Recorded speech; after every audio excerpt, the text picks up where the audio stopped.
시청자 여러분 안녕하십니까? 10월 11일 금요일 JCN 모닝뉴스 시작합니다. 울산 공업축제가 어제 개막했습니다.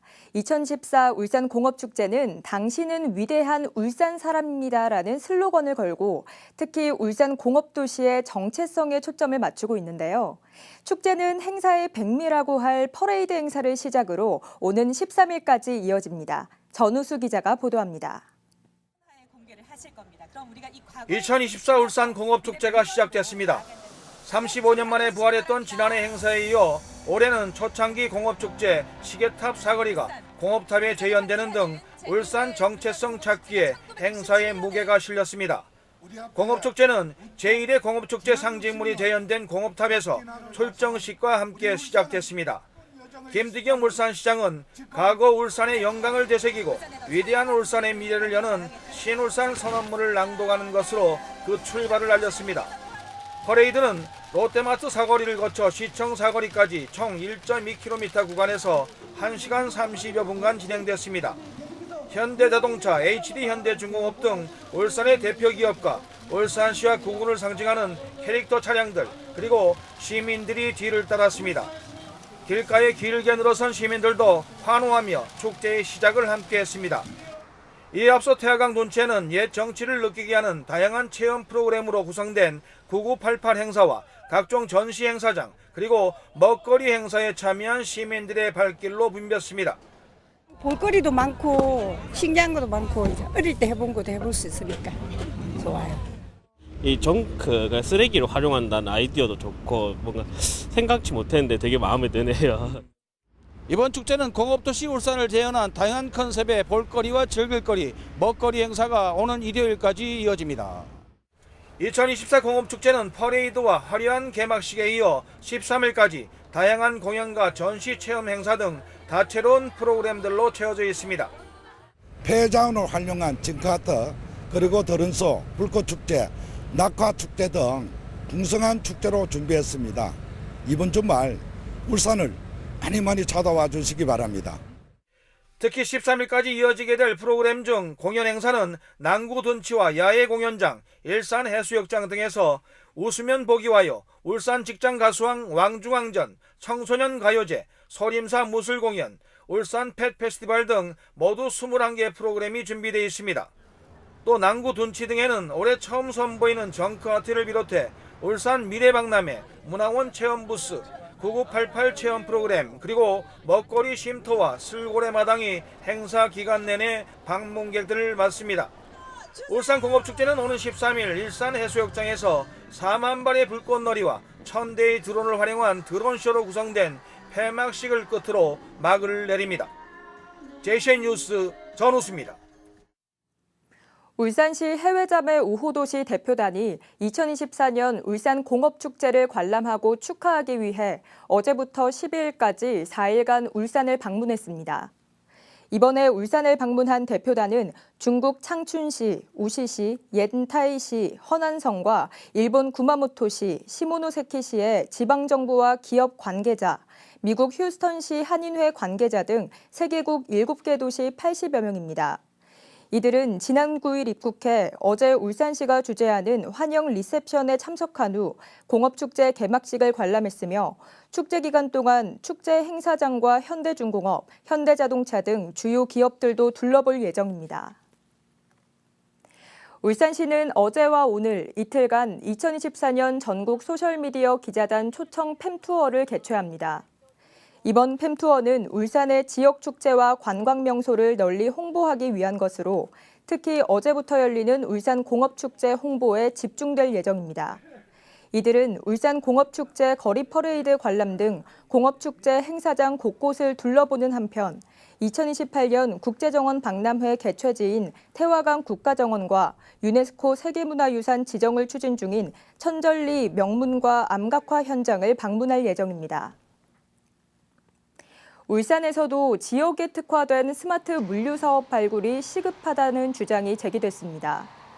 울산연구원 조민지 박사는 도시환경브리프 최근호에서 부산시나 경상북도 등 각 지자체는 물류 관련 규제 자유 특구와 물류 시범도시 조성 등 지역별 특화된 스마트 물류 사업을 추진 중에 있다면서 울산에서도 특화된 스마트 물류 사업 발굴이 필요하다고 주장했습니다. 조 박사는 이를 위해 지역 기업의 물류 기술 수준 향상을 위한 산학연 컨소시엄을 구성해 디지털 물류 서비스 실증 지원 등의 정부 정책을 적극 활용해야 한다고 덧붙였습니다. 국내 임대주택 입주자 10세대 중 1세대는 2대 이상의 차량을 등록해 운행 중인 것으로 집계됐습니다. 국민의힘 서범수 의원은 어제 한국토지주택공사로부터 받은 국정감사 자료를 인용해 올해 9월 기준 LH의 임대주택 1,300여 개 단지 94만 6,900여 세대 가운데 차량 2대 이상을 등록한 세대가 전체의 13%에 달하는 12만 6,600여 세대에 달한다고 밝혔습니다. 이와 관련해 서 의원은 임대주택이라고 해서 여러 대의 차량 등록을 막을 수는 없겠지만 비합리적인 차량가의 기준에 대해선 국민 눈높이에 맞게 재설계돼야 하고 부족한 주차 면수 또한 업무 지침을 개정하거나 LH의 가이드라인을 마련해 입주자 갈등을 최소화할 필요가 있다고 주장했습니다. 진보당 윤종호 의원은 LH가 북구 송정 진입도로 절감 사업비 100억 원을 광역교통 개선에 투입하기로 약속하고도 이를 이행하지 않고 있다며 약속을 지켜줄 것을 촉구했습니다. 지난 2021년 3월 준공된 송정지구 택지개발 사업과 관련해 지하차도로 추진하려 했던 접속도로 사업을 평면도로로 전환 조성하면서 발생한 사업비 절감분 100억 원을 인근 교통개선 사업에 지원하기로 약속했지만 지켜지지 않고 있다고 주장했습니다. 이에 따라 윤 의원은 LH에 대해 울산시와 협의를 통해 100억 원의 절감 사업비를 포함해 송정지구 광역교통개선 사업을 조속히 마련할 것을 주문했습니다. 더불어민주당 김태선 의원이 고용노동부 국정감사를 맞아 조선소와 노동자 그리고 지역경제, 울산 동구를 중심으로라는 제목의 정책 자료집을 발간했습니다. 정책 자료집엔 김 의원의 지역구인 울산 동구 조선업 현장의 다단계 하청구조 문제와 분리배출 제도와 함께 올해로 시행 20주년을 맞은 생산자 책임 재활용 제도를 심도 있게 다뤘습니다. 울산시는 오늘부터 내년 4월 30일까지 코로나19 무료 예방접종을 실시합니다. 코로나19 예방접종 대상자는 65세 이상, 생후 6개월 이상 면역 저하자, 감염 취약시설 입원 입소자 등으로 오늘부터 75세 이상 어르신을 시작으로 연령대별 순차 접종을 실시합니다. 예방접종은 관내 286개 위탁 의료기관에서 실시되며 사전 예약 없이 백신 유무 등을 확인하고 신분증 등 관련 서류를 지참해 접종하면 됩니다. 북구청이 오는 20일부터 이틀간 동물 등록제에 따라 등록된 반려견과 농촌 지역에서 사육하는 개를 대상으로 광견병 무료 예방접종을 실시합니다. 북구청은 이번 예방접종을 위해 1,400마리에게 투여할 수 있는 백신을 준비하고 있으며 오는 21일부터 마을회관, 행정복지센터 등 미리 지정된 21개 장소에서 순차적으로 접종을 실시합니다. 반려견 소유자는 접종 시 동물 등록증을 지참해야 하고 미등록 반려견은 지정 동물병원에서 동물 등록 후 접종이 가능합니다. 후반기 울산시의회 의장을 뽑는 선거가 무효였는지 여부를 가리는 소송의 첫 재판이 어제 열렸습니다. 재판부는 법원의 최종 판단까지 오랜 시간이 걸릴 거라며 원만한 합의를 제안했지만 양측의 입장은 팽팽히 맞섰습니다. 여기에 이성용 의원까지 또 다른 소송을 제기하면서 의회 정상화로 가는 길은 더 복잡해졌습니다. 구현희 기자입니다. 울산시의회 후반기 의장 선출 결의가 무효인지를 판단하는 재판의 첫 변론기일. 앞서 안 의원 측의 주장대로 의장 선출 결의 효력을 정지한 재판부는 이번 소송이 선거 무효 소송임을 다시 한번 강조했습니다. 누가 의장인지를 가리는 재판이 아니라는 겁니다. 재판에는 무효표 논란의 당사자인 이성용 시의원도 참관인으로 참석했는데 별도의 소송까지 제기했습니다.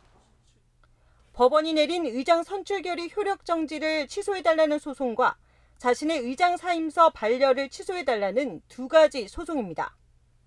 재판부는 첫 번째 소송과 관련해선 이 의원이 소송의 당사자가 아니라고 말했고 두 번째 소송은 의장 선출결의 무효 소송과 함께 다루겠다고 말했습니다. 다만 대법원 최종 판단까지 2, 3년은 걸릴 거라며 먼저 조정과 화해를 권고했습니다. 이에 대해 의회 측 변호인은 이 의원과 동일하게 의장 사임서가 받아들여져 선거를 다시 하는 것이 빠른 사태 해결의 길이라고 말했습니다.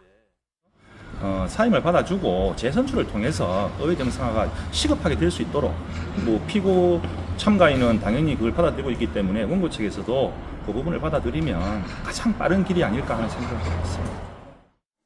반면 재판부로부터 의회는 어떻게 돼도 상관없는 거냐는 질타를 들은 안 의원 측은 법원의 최종 판단을 받아보겠다고 말했습니다. 이 문제는 행정 절차상 잘못했기 때문에 이거를 다루기 위해서 소송을 했는 것이지 의장이 누가 되고 이 문제가 아니고 의회 사무처에서 이 행정착오로 발생한 부분은 이거는 정의를 받으셔야 된다. 다음 재판은 오는 12월 5일 열립니다. 의회 정상화를 위해 재판부까지 나서 원만한 합의를 제안했지만 어느 한쪽도 물러설 생각이 없다고 맞서면서 소송은 장기화될 전망입니다. JCN 뉴스 구연입니다. 울산시의회는 다음 달 4일부터 시작되는 2024년도 행정사무 감사를 앞두고 오늘부터 25일까지 15일간 시민제보방을 운영합니다. 시민제보방은 효율적이고 내실 있는 행정감사 추진을 위해 운영하는 기구로 예산 낭비와 시비보조금 부정수급 사례, 업무 관련 위법 부당 사례 등에 대해 시민들의 제보를 받습니다. 제보를 원하는 시민은 울산시의회 홈페이지 행정사무감사 시민제보 게시판이나 우편 또는 울산시의회 방문 등을 통해 제보할 수 있습니다. 유니스트 연구팀이 사망률 90%에 이르는 혈액암인 급성 골수성 백혈병을 효과적으로 치료할 수 있는 나노입자를 개발했습니다. 유니스트 생명과학과 강세병, 김은희, 박성호 교수팀은 백혈병 암세포만 골라 사멸을 유도하는 단백질 나노입자를 만들어 백혈병 세포의 성장을 억제하고 생존율을 2배로 높이는 데 성공했습니다. 개발된 나노입자는 백혈병 암세포만 선택적으로 제거할 수 있어 부작용이 크던 기존 항암화학요법을 대체해 백혈병 치료에 진전을 가져올 것으로 기대되고 있습니다. 울주군이 범서읍 구영리 일대의 고질적인 주차난 해소를 위해 사유지에 개방 주차장을 조성했습니다. 사유지에 조성된 개방 주차장은 3,500여 제곱미터 규모의 110대의 주차면과 이동계단 통행로 등이 설치됐습니다. 울주군은 사유지 개방 주차장으로 인근 지역 주차난 해소에 크게 도움이 될 것으로 기대하고 있습니다. 울산 제1병원이 개원 40주년을 맞아 이웃돕기 바자회를 열었습니다. 지난 8일 열린 사랑의 바자회에선 병원 직원들이 기증한 기부물품 300여 점과 먹거리 등을 판매해 지역사회 어려운 이웃을 돕기 위한 성금이 마련됐습니다.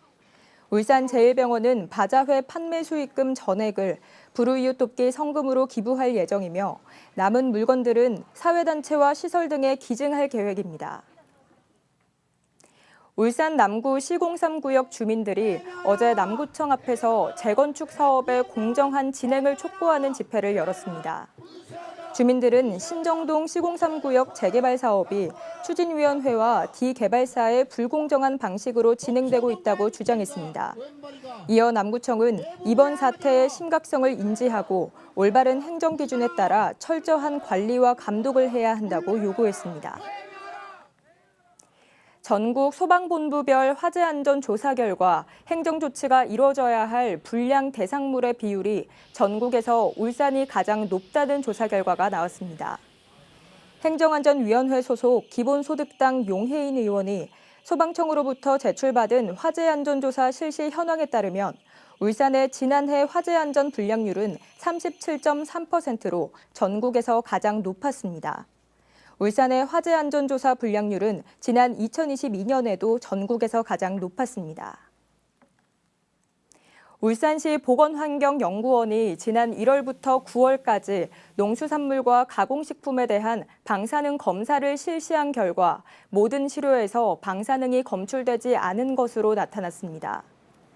보건환경연구원은 관내 학교급식 납품 수산물과 농산물, 가공식품 등 총 645건을 대상으로 방사능 요오드와 세슘 등을 검사했으며 검사 결과 모든 시료에서 방사능이 검출되지 않아 안전한 것으로 나타났다고 밝혔습니다. 식품 방사능 검사 결과는 울산시 보건환경연구원 누리집에서 확인할 수 있습니다. 울산시는 지역 의료기관과 세탁물 처리업체에 대한 기획 점검 결과 관련 법령을 위반한 3개 업소를 적발해 수사에 들어갔다고 밝혔습니다. 울산시는 코로나19 등 감염병의 원내 감염을 차단하기 위해 특별사법경찰이 지난달 9일부터 27일까지 입원실이 있는 의료기관과 의료기관의 세탁물 처리업체를 대상으로 기획점검을 실시했습니다. 점검 결과 3개 업체가 오염 세탁물을 소독하지 않은 채 방치한 현장을 적발해 관할보건소에 행정처분을 의뢰했으며 자체 수사 후 검찰에 송치하기로 했습니다. JCN 모닝뉴스를 마칩니다. 함께해 주신 여러분 고맙습니다.